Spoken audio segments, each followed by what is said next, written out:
Okay, hey everybody, welcome back to Harvest Moon Farm. So today I'm going to use some of this leftover pizza dough that I had gotten out to use on Christmas Day. We didn't use it all.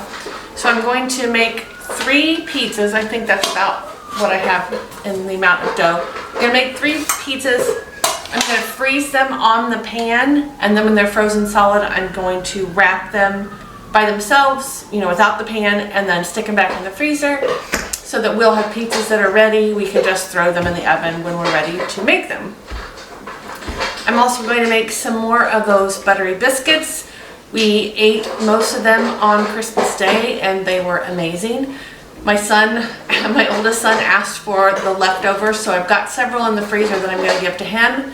So we're going to make some more of those We're going to make some more of those biscuits today so that my husband and I will have some in the freezer to have with our own meals. And then we are going to use some strawberries that I had in my freezer, and we're going to make some strawberry preserves. So I'm going to start off with our pizzas.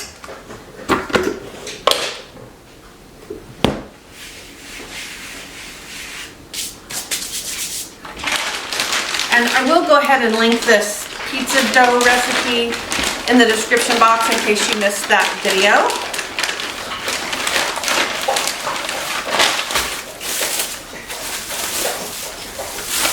And I have 2 crusts here, which I think they're going to be too big for these smaller pans.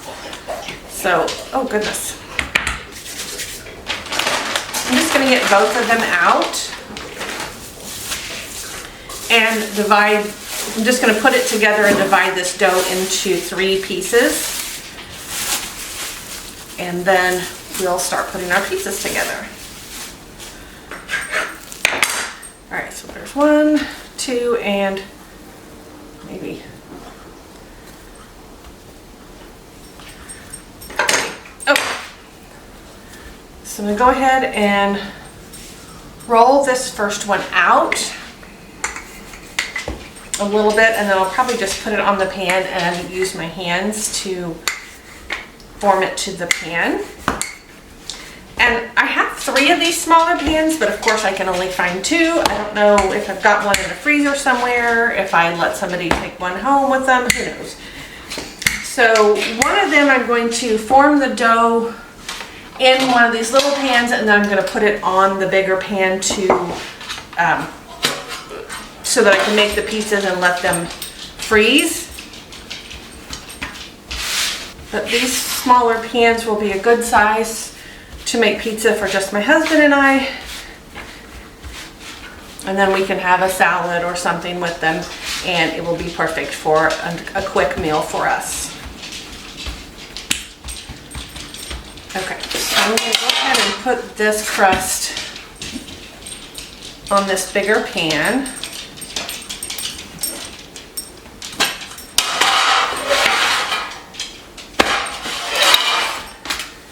And shape it back into a regular circle here, and not this sort of weird looking blob that I ended up with when I dumped it out. Okay, so there's one. So on Christmas Eve, one of my daughter-in-laws was sick. And the next day, on Christmas Day, my granddaughter was sick, and whatever bug they had has now worked its way through everybody that was here on Christmas except my youngest daughter. When I talked to her earlier, she said she felt fine, so hopefully it doesn't hit her too, but everybody else got it. Both my sons, both my daughter-in-laws, all the grandkids. So, I'm glad that it's over for me, because it was not fun. Alright, so there's that one. We'll roll out this last one, and then we'll start putting our toppings on. Oh gosh, it's all stuck to my hand here. And I probably didn't do the best job of dividing these equally. I'm terrible about doing that, as you guys know. But it's okay, it'll be fine. All right, wipe this up a little bit. Slide it out of my way. All right, so I'm gonna start putting the toppings on these. So I've got my homemade pizza sauce here that we made together about a week or so ago. So I'm gonna go ahead and pour this on and spread this out a little bit on my pizzas. And I had someone comment that the sauce looked a little thin, and it is a little thinner than I would like, but the pizza that we made on Christmas Day was delicious, so it tastes good even if it's a little thin. And honestly, I was just really tired of waiting for it to cook down. I should have let it cook down more, but I was getting a little tired of waiting because it was taking a really long time. And I like my pizza pretty saucy, so I've kind of put the sauce fairly liberally on here. And then I've got a couple of different toppings. Cheese, obviously.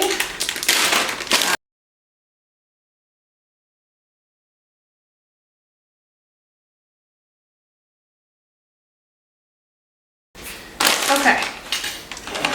And then I've got a couple of different meats here. So I've got pepperoni, which is my favorite.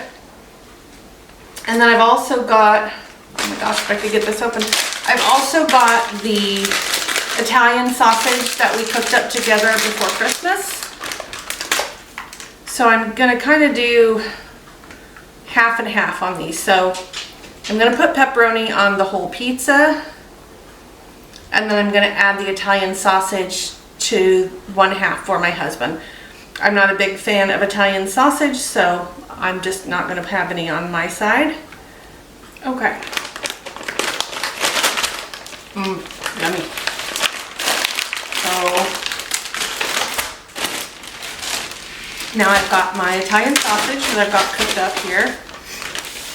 So I'm just gonna put this on half the pizza for each one of them. My husband really likes Italian sausage. And my husband also likes mushrooms, which I do not. So put some mushrooms on his half.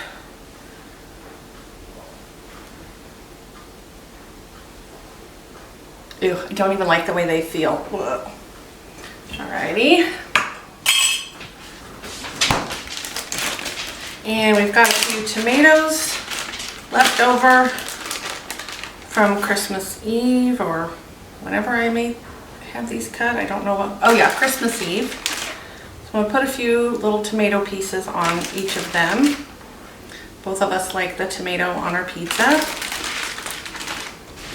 And then I also like a little bit of banana pepper. So I'm gonna put some banana peppers on my half.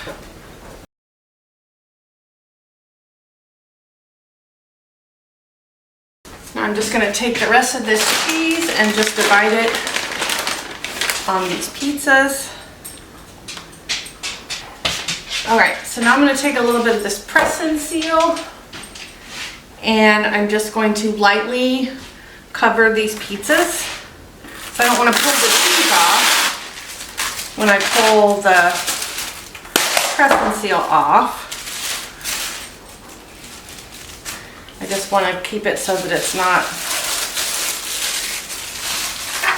our toppings aren't falling off.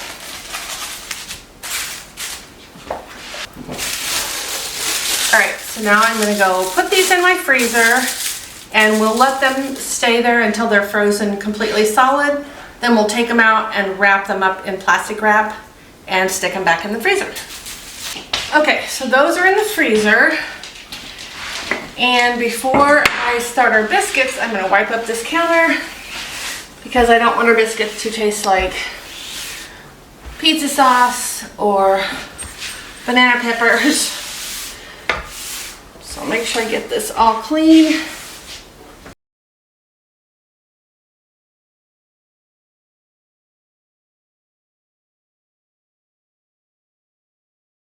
All right, so we're gonna start with, let's see, I think I'm gonna double this. All right, so we're gonna start with 1.5 cups of cream, or half and half, or milk. I've got cream, so that's what I'm gonna use. I don't know, let's see, do I have 1.5 cups? Not quite. So I'm gonna add just a little bit of milk to finish this out. Okay, to our milk, we are going to add 2 tablespoons of vinegar, white vinegar. You can also use lemon juice, but I'm gonna use vinegar. And then we're just gonna stir that up a little bit and set it to the side.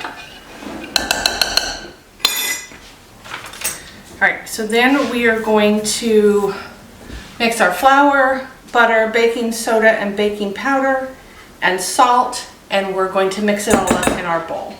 So we need 4 cups of flour,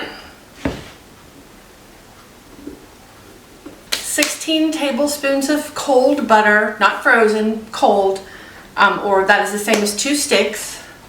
So I'm going to cut that in some small pieces because we're going to mix that in with our pastry blender. All right, so there is our butter. Whoops, there's our butter. Now we need baking powder and baking soda. We need 4 teaspoons of baking powder. Gosh, if I could get these to come apart.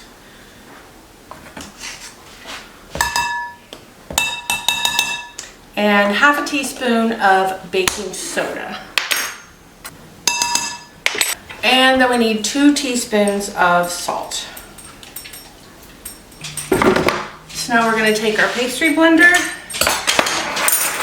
move some of this stuff out of my way, and we are just going to blend this in until we've got a mixture that looks like breadcrumbs.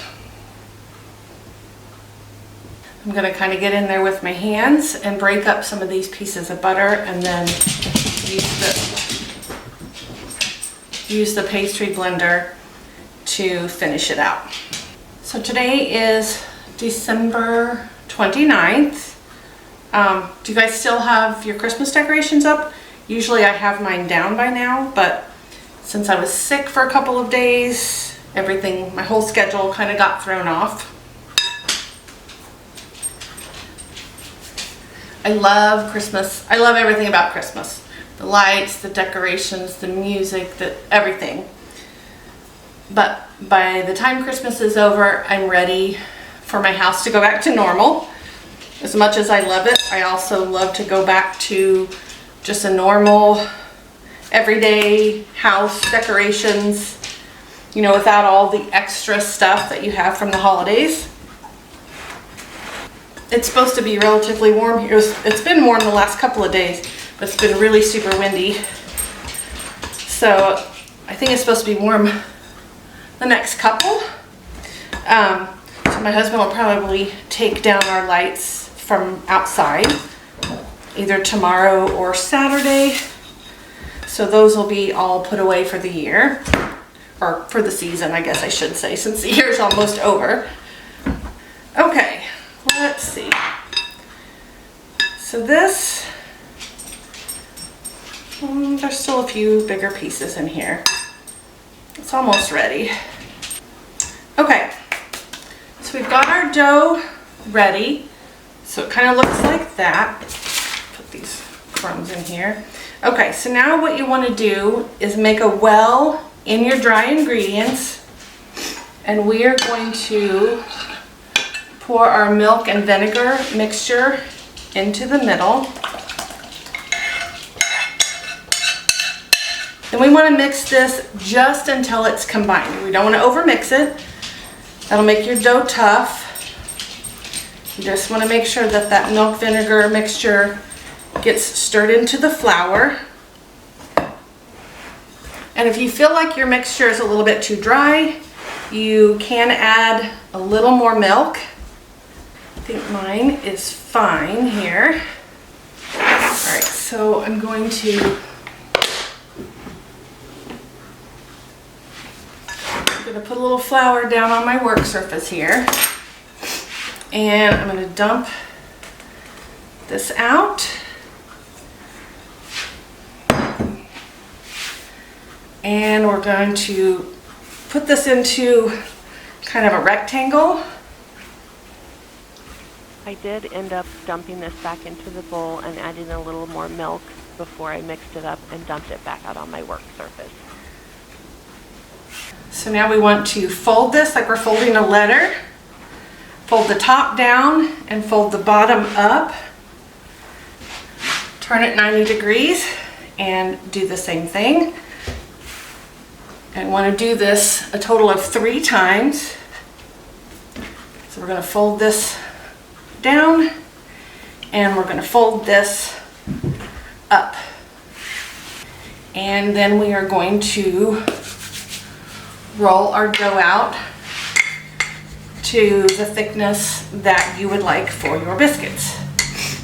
The instructions say about 1/2 inch, and I think when I made them the first time I went a little bit less than 1/2 inch, and I think 1/2 inch would be better. So they'll be bigger, fluffier biscuits. Let's see, that is maybe 3/4 of an inch. All right, and I'm going to use a glass to cut my biscuits. I do not have any biscuit cutters. I asked my kids for them for Christmas and I did not get them, but they bought me a new office desk instead, so I'll take it. And I did actually, I did actually order me some biscuit cutters today, so I will have them, but not in time to do this video. So I will just use this cup, and I'm going to set them on this tray. I'm going to put them so they're touching, because all I'm going to do is take this tray when I'm all done and put it in the freezer so that the biscuits can freeze. And once they're frozen solid, then I'll take them out and put them in a Ziploc baggie, and then I'll have them in the freezer for whenever we want fresh biscuits. So these are a little fatter, and this glass is, I think, a little bigger than the one I used before when I made them. So these will be bigger biscuits, and that is perfectly fine. Can't wait, because these are phenomenal. I remember my mom making biscuits with Bisquick when I was a kid, and they were okay. You know, they were good. When I was a kid, I loved them. But now that I've had a lot of different types of biscuits, I realize they're not really the best. These, however, are delicious. All right, so I ended up with 14 biscuits. So I'm going to stick those in the freezer until they are flash frozen, and then I'm going to put them in a baggie. And then with that last batch, what I did when I put them in the baggie was write the baking instructions on there. So I put on there 425, 12 to 15 minutes, and to use an egg wash first, because I would have forgotten the egg wash otherwise.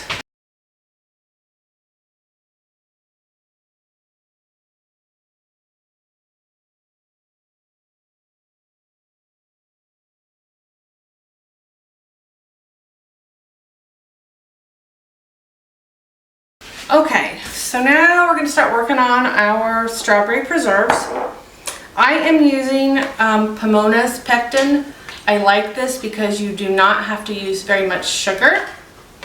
The first thing we need to do is prepare our calcium water. So we're going to put a 1/2 teaspoon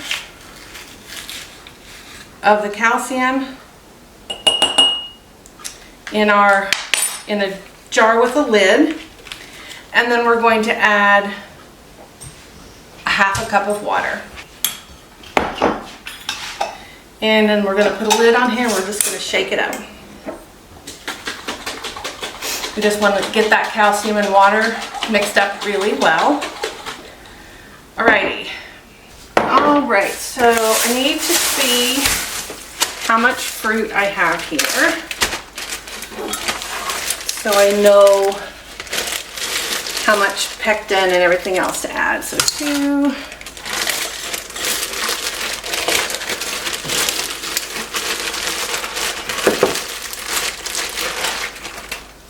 4,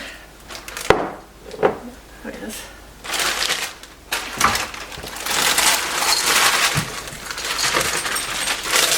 All right, so that is about 12 cups. I do have another bag, but I don't think I'm gonna be able to get it in this pan. Okay, so for every 4 cups of fruit, we need to add 2 teaspoons of calcium water. So that means that we need to add 6 teaspoons. And then I'm going to turn the heat on under our fruit, and we're going to start letting it cook down. So now in a separate bowl, we're going to mix up our sugar and our pectin. So for every 4 cups, we need 3/4 to 2 cups of sugar. So multiply that by 3. I need 1.5, 2.25 cups of sugar minimum. So I think I'm going to go ahead and just do 3 cups of sugar.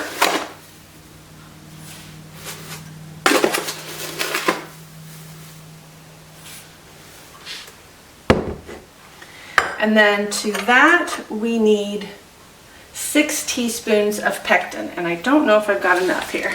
Okay, so this has cooked down a little bit now, so I'm going to go ahead and add the rest of the strawberries. So I added some more pectin and another 1.5 cups of sugar. Oh, and I guess I also need to add some more calcium water.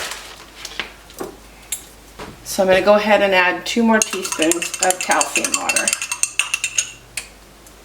since I'm going to add another 4 cups of fruit to this pan. So I know 4.5 cups of sugar seems like a lot, but normally for this much fruit you would have to add probably 3 times that amount of sugar for a regular pectin. Alright, so I'm going to let these strawberries keep cooking down. We want to bring our fruit to a full boil and let it cook 1 to 2 minutes to make sure that all the pectin, okay, let me start up. We need to bring our strawberries to a full boil. Once it's at a full boil, then we're going to go ahead and add our sugar pectin mix, and we're going to cook that for 1 to 2 minutes to make sure that the pectin and sugar dissolves, and we want to return it to a full boil, and then we're going to take it off of the heat. So I turned my heat up a little bit now that the strawberries are starting to cook down so that we can get them to a boil.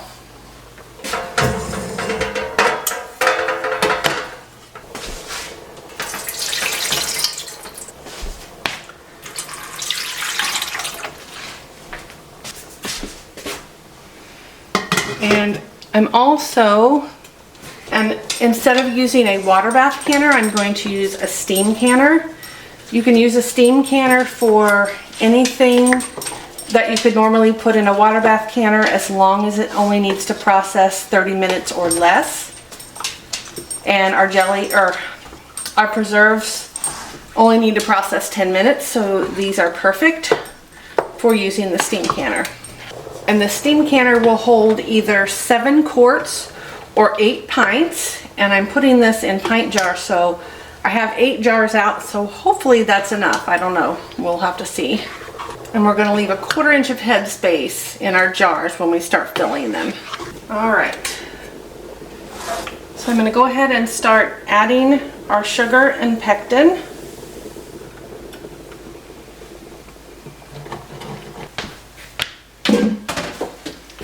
Ooh, our pot is really full.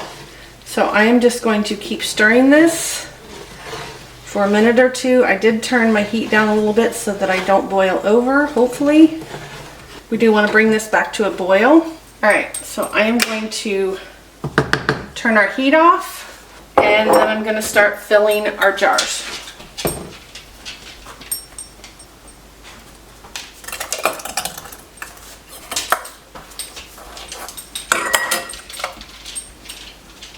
And I always make a terrible mess when I'm filling jelly jars.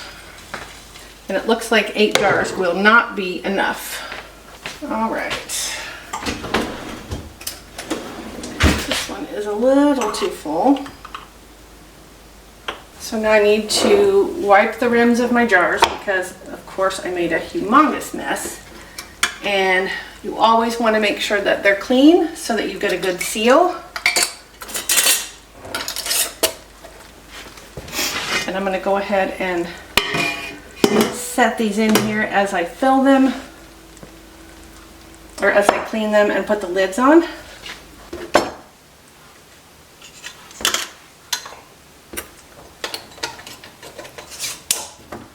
Okay. So now I'm going to go ahead and put my lid on. Oops. Slide these in a little bit. And then I'm going to watch the temperature. When it gets to the green mark in my altitude zone, then I'll go ahead and start my timing. All right, so our temperature gauge is up in the green, so I'm going to set my timer for 10 minutes. We're going to let that process. All right, so there's our timer. So I'm going to turn the heat off.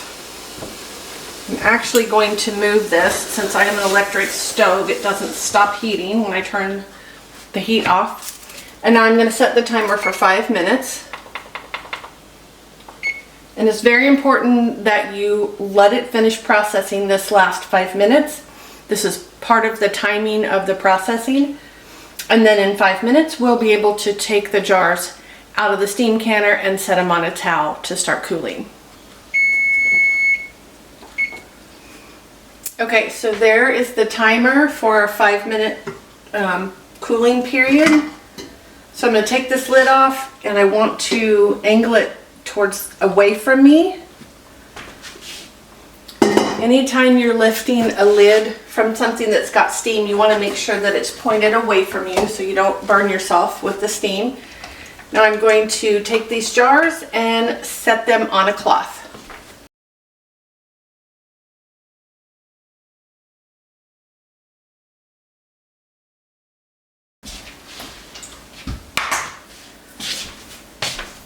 Okay, so I have 3 jars left. I'm going to go ahead and add some water to the bottom of my pan. You don't want to let your steam canner run dry. So we're just going to add water to bring it back up to the level it needs to be at. All right, so I'm going to put these last 3 jars in here.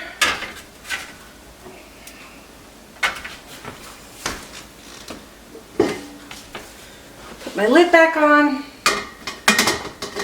and turn this on and start processing these last 3 jars.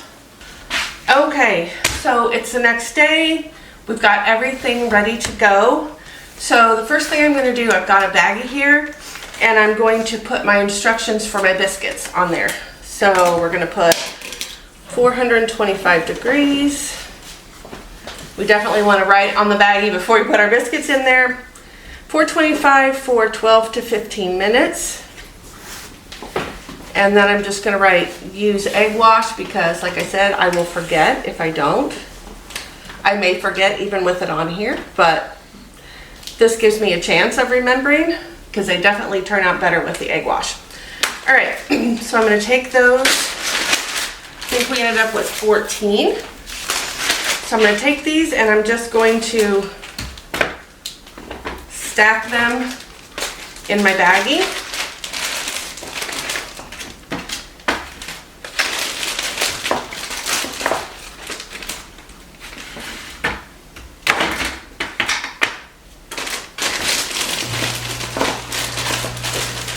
And the smaller biscuits fit 3 columns across really nicely, but these I made a little bigger, so they don't fit quite as well, but that's okay. All right, so I've got these all ready to go. So I can take those, I'll put it in the freezer, and then whenever I want to add biscuits to a meal, all I have to do is pull a few out and follow my instructions on the bag. Next thing we have are our 3 pizzas. So I've got my big plastic wrap box here.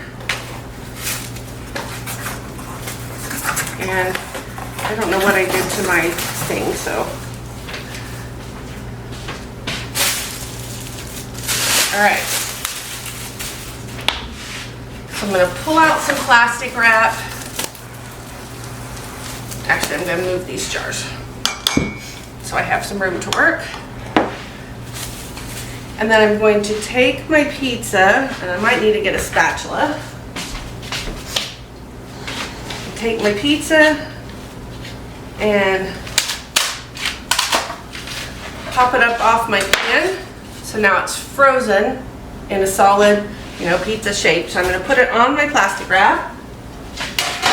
And then I'm just going to wrap it really well so that I make sure that we don't end up with any freezer burn. Now, of course, the goal is to eat these in the next couple of months, so hopefully they'll be good. And actually, I'm gonna put one the other direction as well, just to be safe.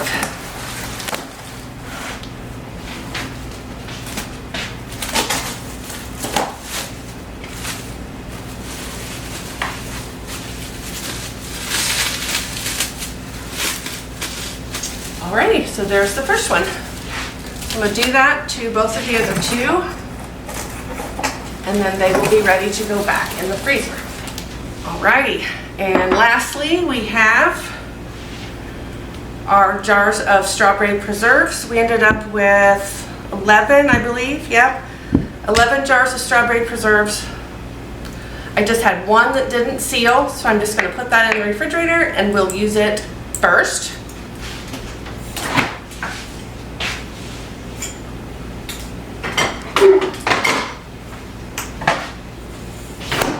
And maybe we'll use some of that on our biscuits because that would be delicious. So now we just need to take these down, put the pizzas and the biscuits back into the freezer so they'll be ready whenever we want to eat them. And I'm just going to label my preserves and take them down to my basement storage as well. And so I've now gotten all those strawberries out of my freezer. They were starting to get a little freezer burn, so I got them out of the freezer and processed in a way that's shelf stable that we can have ready whenever we want it. So I think that's going to do it for this video. I want to thank you guys for taking the time out to watch me make all these items. And if you like the video, please hit the like button. If you're not subscribed currently, please consider subscribing. I generally put out 2 videos a week on Tuesdays and Fridays. Occasionally I get one out on Sundays. I really enjoy seeing everybody here every week. So I will see you guys on the next video, and I'm going to go take my Christmas decorations down. Thanks, guys. Bye-bye.